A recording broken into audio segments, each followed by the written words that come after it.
बंधुगण स्वाधीनता दिवस अव्यवहित पूर्वर जितेबले समग्र देश स्वाधीनता दिवस पालन करने ये व्यग्रता थिला सेतेबेले देशर पूर्व और पश्चिम भाग में भयावह स्थिति देखा देइथिला। से समय राजनैतिक परिस्थिति भारत को दुई भाग में विभक्त कर देइथिला।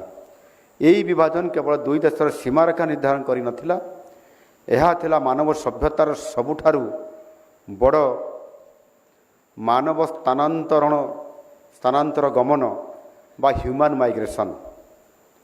कोटी कोटी लोक जहाँ एठी आमे मु शुणी जहाँ जहाँ आकलन करा जाउछि एठी अतिथिद्वय मध्य कहिले जे केते लोक विस्थापित हेले, केते लोक केते महिला को अपहरण करागला, केते लोक हत्या करागला, तार हिसाब सेतेबेले समते रखिपारि नथिबे से समयर परिस्थिति रे। किंतु जहाँ एठी रेकर्ड कहूँ जे कोटी कोटी लोक अर्थात प्राय 1.5 कोटी रु 180 कोटी 100 कोटी 80 लक्ष पर्यंत लोक जो माने ये ह्यूमन माइग्रेशन रे अर्थात मानव स्थानांतर गमन रे एथिरे समाने विस्थापित होइतिले बा समानकर गमन स्थानांतर गमन होइथिला। एणु ए कथा को जदि आमे देखिबा यह थिला अत्यंत भयावह। उभय देशर सांप्रतिक हिंसा पाकिस्तान रे एवं भारत रे खेली जाइथिला। विशेष भावे पाकिस्तान रु भारत को प्राण विकल रे छुटी आसुथबा लोकन को अत्यंत निर्मम भावे हत्या करा जाइथिला। आपण माने शुणिथिबे मध्य जे जो ट्रेन रे लोक माने आसुथिले से ट्रेन रे आसुथबा समय रे मध्य ट्रेन भितर पशिकी समान को हत्या करा जाइथिला। महिला मान को अपहरण कर निया जाइथिला, समान को बलात्कार मध्य करा जाइथिला। एवं जो ट्रेन आसीथिला से ट्रेन को ब्लड ट्रेन बोली कहा जाउथिला बा घोष ट्रेन मध्य ताकू कहा जाउथिला। पाकिस्तान रो आसुथबा ट्रेन अमृतसर किंबा दिल्ली स्टेशन रे जेतेबेले पहुँचुथिला ट्रेन रे केवल रक्तर गोटे झर संपूर्ण भाव में बही जाउथबार दृश्य मध्य सेतेबेले देखा देइथिला। किछि ट्रेन पहुँचुथिला जो केवल मृतदेह ही थिला, केवल ट्रेन ड्राइवर ही से जीवित थिले जे को ट्रेन को धरिकरी ये भारत वर्ष को अमृतसर को किंबा दिल्ली को से पहुँचेब। भारतीय स्वाधीनता संग्राम जेकोसी बही आपण पढ़ंतु, जेकोसी वामपंथी इतिहासकार रचित इतिहास बही भी पढ़ंतु, एथिरे निश्चित भाव में आपंकर ये पढ़िला बेले मु एबे भारत मातांकर पूजन कला परे मते मते किछि पुस्तक प्राप्त होइछि। आमर लेखक भाई माने मते प्रदान करछन्ति, मोर टेबुल उपरे अछि, देखुतली ताकू मध्य ये प्रकृत इतिहास आप सामने आज धीरे धीरे आम सामना को आसुछि। पाकिस्तान रु जो ट्रेन गुड़िक आसुथिला केवल से लोकं को खाली हत्या करा जाउ नथिला, आमर झियो महिला मानकु मध्य सेमाने अपहरण करी पुणी नहीं जाउथिले। एमिति एक ट्रेन थिला कामुक ट्रेन गणहत्या। मु जणे 82 वर्षीय महिलांकर कहानी गतकाली मु पढ़ुतिली गोटे आर्टिकल रे। तांको पुओ एक आर्टिकल मध्य लिखिथिले आ तांकर ये मांकर विषय भी से कहानी को से लिखिछंती। एवं प्रति वर्ष ये जो अगस्त 14 तारीख आसे बा आज दिन से तांको मांकर मने पड़े से दिनटी एवं संपूर्ण दिन सारा तांकर लुह झरझर होगी बही चले एवं अतीतर स्मृति को मने पकाई। एवं यह को आमे कहि परिबा जे नाइट मेयर बा ये गोटे दुस्वप्न किभଳି भाव से परिस्थिति तैयारी होता ए विषय रे अतिथि माने आपण मानकर पाखरे ताहार କଥା ରଖିଛନ୍ତି। ସମୟ ଅଭାବ ଅଛି, ମୁଁ ଲମ୍ବା କହିବା ପାଇଁ ଚାହିଁବି ନାହିଁ। ଯେତେବେଳେ ଇଏ ଘଟଣା ଘଟିଥିଲା, 92 ବର୍ଷ ବୟସ୍କ ମହିଳା, 11 ବର୍ଷ ତାର ସେତେବେଳେ ବୟସ ହୋଇଥିଲା। ତାଙ୍କ କମ୍ପାର୍ଟମେଣ୍ଟରେ ଯେଉଁ ଟ୍ରେନ୍ର ଗୋଟେ ଗୋଟେ ବଗି କହୁଛନ୍ତି ଗୋଟେ କମ୍ପାର୍ଟମେଣ୍ଟ ଯେଉଁ ରହୁଥିଲା, ଜଣେ ଗୋଟିଏ ବଗିରେ ସେ କେବଳ ଜଣେ ସେ ହିଁ ଜୀବିତ ଥିଲେ। ଆଉ ପୁରା ଏଣ୍ଟାୟାର ବଗିରେ ସମସ୍ତଙ୍କୁ ହତ୍ୟା କରାଯାଇଥିଲା ଏବଂ ତାଙ୍କ ଆଖି ସାମ୍ନାରେ ପିତାକୁ, ମାତାଙ୍କୁ, ପରିବାରର ସମସ୍ତଙ୍କୁ ହତ୍ୟା କରାଗଲା। ଏମିତି ତ ବହୁତ ଲକ୍ଷ ଲକ୍ଷ କାହାଣୀ ମଧ୍ୟ ନିଶ୍ଚିତ ଭାବରେ ଲୁକାୟିତ ହୋଇକରି ଆଜି ଦିନରେ ମଧ୍ୟ ଅଛି। ସେ ବି ବଞ୍ଚିନଥାନ୍ତା, ସେ ନିଜର ଚାଲାକି କରି ସେହି ହତ୍ୟା କରାଯାଇଥିବା, ମୃତ ହୋଇଥିବା ଶବ ଭିତରେ ପଶି ଯାଇଥିଲା, ଯାହାଫଳରେ କି ସେ ଶବ ପାଲଟି ଯାଇଥିଲା ଭାବିକି ମଧ୍ୟ ତାଙ୍କୁ ଆଉ ହତ୍ୟା କରାଯାଇନଥିଲା ଏବଂ ସେ ବଞ୍ଚିକି ଆସିଥିଲେ। ଇଏ ମର୍ମନ୍ତୁଦ ଘଟଣା ମଧ୍ୟ ଆଜି ଆମ ସାମ୍ନାକୁ ଧୀରେ ଧୀରେ ଆସୁଛି। ବନ୍ଧୁଗଣ, ଏହା ସତ୍ୟ ଯେ ସେ ସମୟର ବ୍ରିଟିଶ ସରକାର ଯେଉଁ ଡିଭାଇଡ୍ ଆଣ୍ଡ ରୁଲ୍ ନୀତିରେ ଆମ ଭାରତ ବର୍ଷକୁ ଶାସନ କରିବା ପାଇଁ ଯେଉଁ ଯୋଜନା କରିଥିଲେ, ଆଉ ସେମାନେ ଭାରତରୁ ଯିବା ପରେ ବି ଏହି ନୀତି ଅନୁସାରେ ଧର୍ମ ଆଧାରରେ ଭାରତକୁ 2 ଭାଗ 2 ଫାଳ କରିଦେଇଥିଲେ। ସେମାନେ ଭାବିଥିଲେ ଯେ ଏହାଦ୍ୱାରା ଭାରତ ଅଧିକ ଦିନ ଆଉ ତିଷ୍ଠି ପାରିବ ନାହିଁ, ଭାରତ ପୁଣି ଆଉ ଥରେ ପରାଧୀନ ହୋଇଯିବ। ଭାରତୀୟ ସଭ୍ୟତା ଆଜି ଯଦି ଆମେ ଦେଖିବା, ଏ ବିଷୟରେ ଆଲୋଚନା କରିବାର ବି ବେଳ ନାହିଁ। ଏଠି ପ୍ରାଧ୍ୟାପକ ଅତିଥୟମାନେ ମଧ୍ୟ ଅଛନ୍ତି, ଏ ବାବଦରେ ସେମାନେ ବେଶୀ ଜାଣିଛନ୍ତି। କିନ୍ତୁ ଏ ସଭ୍ୟତା ଆଜିର ସଭ୍ୟତା ନୁହଁ, ଭାରତବର୍ଷ ଆମ ସଭ୍ୟତା, ଇଏ 5000 ବର୍ଷର ସଭ୍ୟତା ଏବଂ ବିଭିନ୍ନ ବାଧା ବିଘ୍ନ ସତ୍ତ୍ୱେ, ବିଭିନ୍ନ ଏ ପ୍ରକାରର ପରିସ୍ଥିତି ଆସିବା ସତ୍ତ୍ୱେ ଆଜି ବି ତିଷ୍ଠି ରହିଛି, ଆଜି ବି ବଞ୍ଚି ରହିଛି।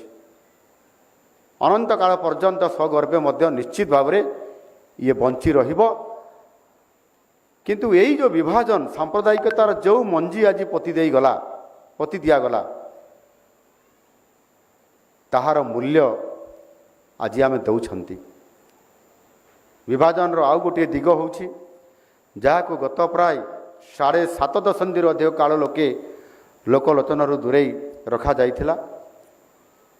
ଏବେ ସମୟ ଆସିଛି ବିଭାଜନର ଅସଲ କାହାଣୀ ସମସ୍ତ ହିନ୍ଦୁମାନଙ୍କୁ, ସମସ୍ତ ଭାରତୀୟମାନଙ୍କୁ, ସମସ୍ତ ସନାତନୀମାନଙ୍କୁ ଜଣାଇବା ପାଇଁ, ଇଏ କାହାଣୀକୁ କହିବା ପାଇଁ।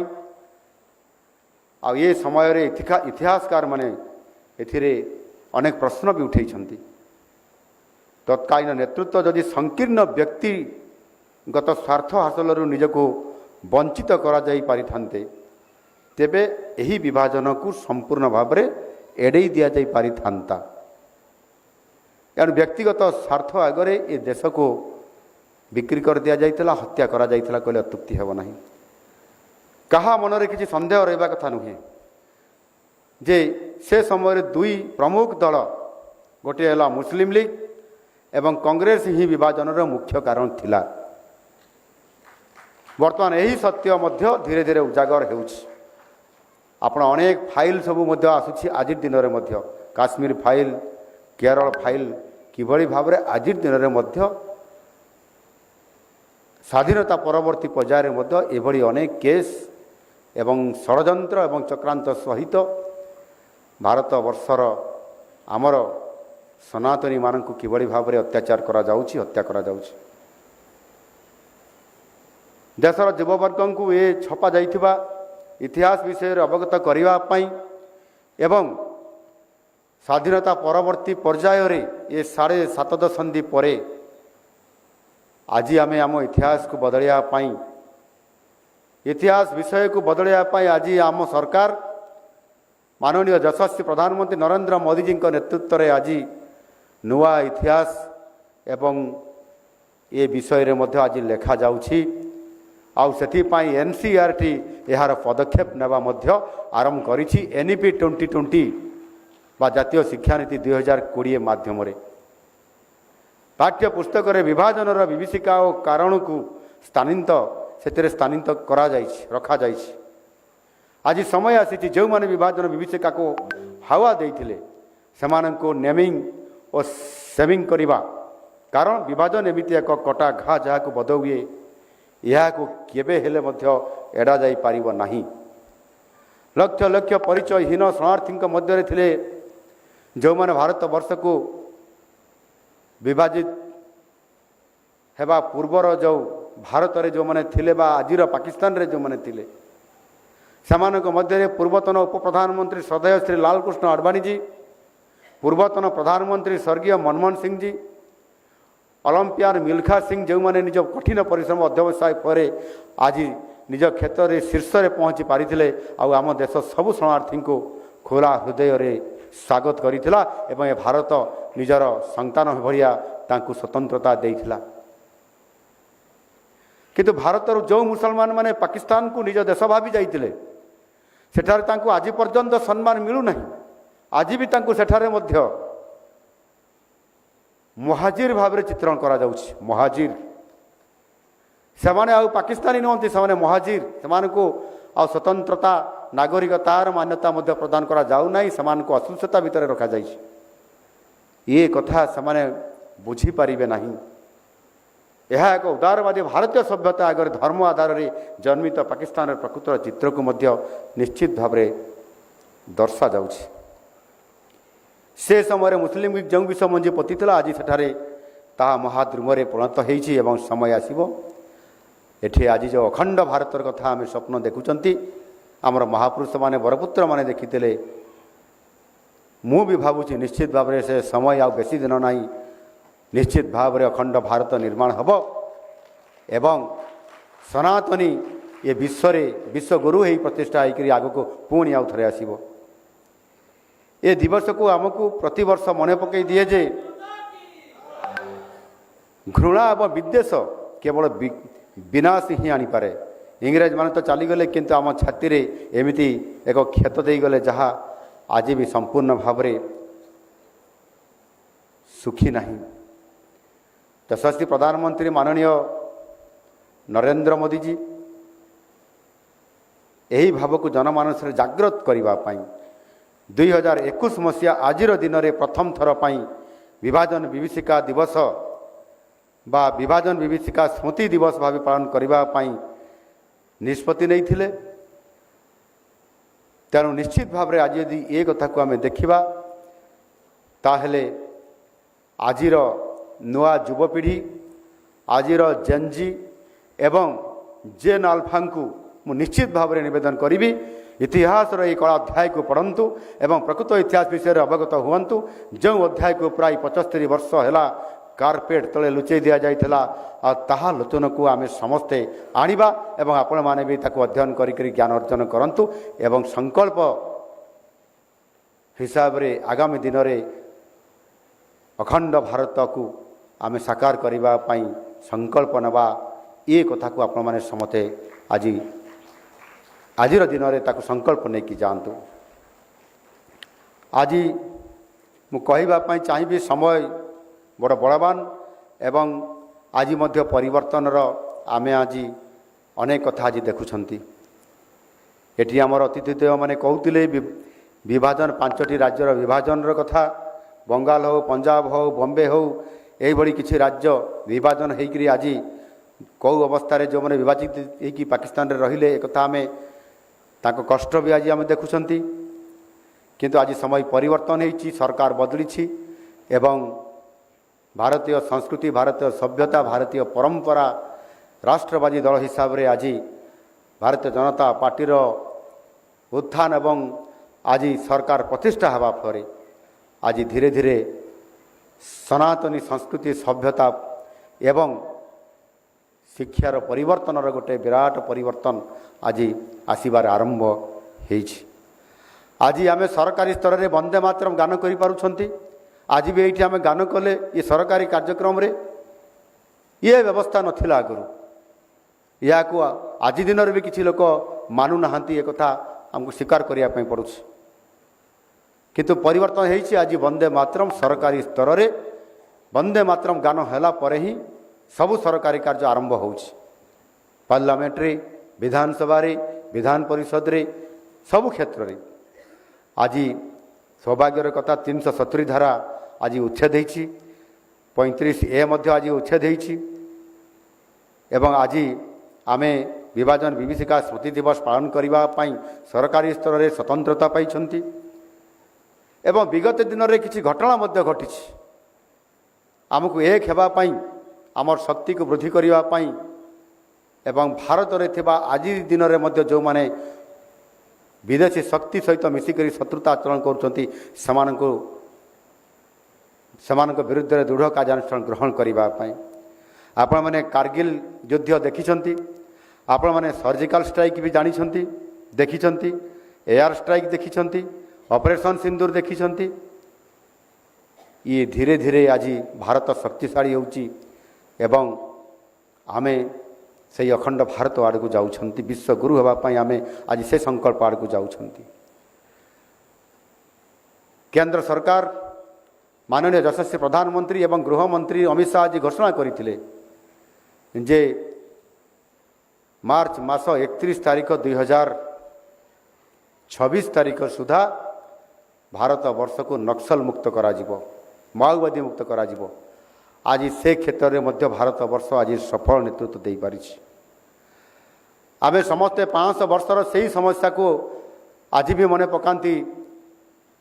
बाबरी मस्जिद राम जन्मभूमि ये समस्या को किभली समाधान करा जिवो एवं बाबरी मस्जिद को भंगा जाए किभली भाव में से ढांचा परिवर्तन करी भगवान श्रीरामंकर मंदिर प्रतिष्ठा करा जिवो अयोध्या रे।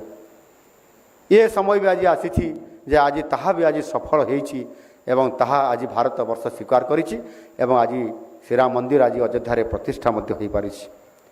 एनो निश्चित भाव में समय परिवर्तन रे 5000 वर्षर ये संस्कृति सभ्यता भारतीय सनातनी सभ्यता जेहेतु पृथ्वी रे आज एकमात्र सभ्यता बंची तार संस्कृति को नहीं बंची ये पुनर्बार आउ थे सामना को आसिकी आज जो नेतृत्व आज भारत वर्ष नौछि माननीय मोदीजी नेतृत्व में विकसित भारत 2047 हेबा सहित आगामी दिन में विश्वगुरु बनब ये कथा को ये संकल्प को नहीं ये विजन को नहीं करी आज आमे निरंतर उद्यम करी आम सरकार काम कर चली। ओडिशा रे मध्य समृद्ध ओडिशा विकसित भारत को ओडिशा डबल ग्रोथ इंजिन नेतृत्व नहीं काम कर संकल्प को लेकिन आम आज काम कर चली। बंधुगण आज ये पवित्र आवेगपूर्ण वर्ष रे संकल्प नेबा जे आमे आमर स्वाधीनता को अक्षुण्ण रखा सहित देशर प्रगति पाई समर्पित भाव आमे समस्ते कार्य करिबा। विभाजन से ही कष्ट को मन रखी एक शक्तिशाली समृद्ध एवं एकजुट भारत गठन करवा ही पड़ो आ से आमर शहीद एवं पीड़ित मानकर प्रति ये सबुठार बड़ श्रद्धांजलि हेब। मु पुणी थरे आपण मानक समस्त को मन पकई देवाई चाहे जे आमे ये विभाजन से ही भयावहता निजर सर्वस्व हरई समस्त पूर्वज मान आमे मन पकईबा से कष्ट को आमे आम हृदय भितर स्थान देवा आम स्मृति भितर ताकू मन रखा एवं आमे संकल्प नेबा ये संकल्प नेबा भितर आमे आगो को निश्चित भाव रे ये भारत वर्ष पई काम करिबा आउ सेथि पई आज आम गहण रे एठी आमर विभाजन प्रपीड़ित व्यक्ति आम सामने अछंती श्री अशोक सचदेवा महोदय निश्चित भाव रे से किभली भाव रे ये घटना को देखिछंती अनुभव करिछंती आ आज पर्यंत बंची रहिछंती एवं से भली भाव रे जने महिलांकर विषय मु 92 वर्ष विषय तांको विषय कहली से भली ये घटना को आमे समस्ते निज स्मृति भितर रखी संकल्प नबार ये समय आसीछि एवं सेथिपाई आमे समते ये होची हमर हिंदू अस्मितार दिवस भावे ये विभाजन विभीषिका स्मृति दिवस को आमे मने पकईकरी संकल्प नहीं आम भारत वर्ष को अखंड भारत एवं विश्वगुरु परिणत करिवार ये संकल्प नेबा समस्त को बहुत बहुत धन्यवाद। भारत माता की जय। वंदे उत्कल जननी।